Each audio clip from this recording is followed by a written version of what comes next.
సమీక్షించుకున్నప్పుడు లేదా పరిపాలన కొనసాగించినటువంటి తీరుతెన్నులన్నింటినీ కూడా మనం ఆలోచించినప్పుడు ఇవల్ల వాళ్ళు ఏదైతే ప్రమాణం చేశారో రాజ్యాంగం పైన ప్రమాణం చేసి ఉన్నారు. ఈ రాజ్యాంగం పైన ప్రమాణం చేసినప్పుడు ఎలాంటి మతం అనేటువంటిది వ్యక్తిగతమైనదిగా భావిస్తున్నాం. మత రాజకీయాలకు పాల్పడము, కుల రాజకీయాలకు పాల్పడము, ప్రాంతీయ రాజకీయాలకు పాల్పడము, అసమానతని రూపుమార్చడం కోసం ముందుంటామని చెప్పేసి ప్రజలకు సుభిక్షమైనటువంటి పరిపాలన అందించడంలో మా కృషిని కొనసాగిస్తామని చెప్పేసి భారతదేశం లౌకిక ప్రజాస్వామ్య దేశమని, ఈ లౌకిక ప్రజాస్వామ్య దేశం రాజ్యాంగంలో పేర్కొన్నట్టుగా మేమందరం కూడా రాజ్యాంగానికి కట్టుబడి ఈ లౌకిక ప్రజాస్వామిక విలువలన్నింటినీ కూడా మేము కాపాడుతామని చెప్పి ప్రమాణం చేసినటువంటి వాళ్ళ వల్ల దానికి రాజ్యాంగానికి విరుద్ధంగా మాట్లాడుతున్నటువంటి తీరు మనం చూస్తా ఉన్నాం.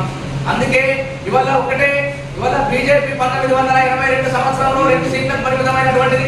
ఇవాళ 1982 సంవత్సరం తర్వాత మెల్లమెల్లగా వారి మతమైనటువంటిది ఏదైతే ఉన్నదో రెచ్చగొట్టేటువంటి పద్ధతులు ఏవైతే ఉన్నాయో హిందుత్వ ఎజెండా పేరుతోటి, ఎందుకంటే 144 కోట్ల ఈ దేశంలో 140 కోట్ల మంది ఇప్పుడు ఉన్నారు.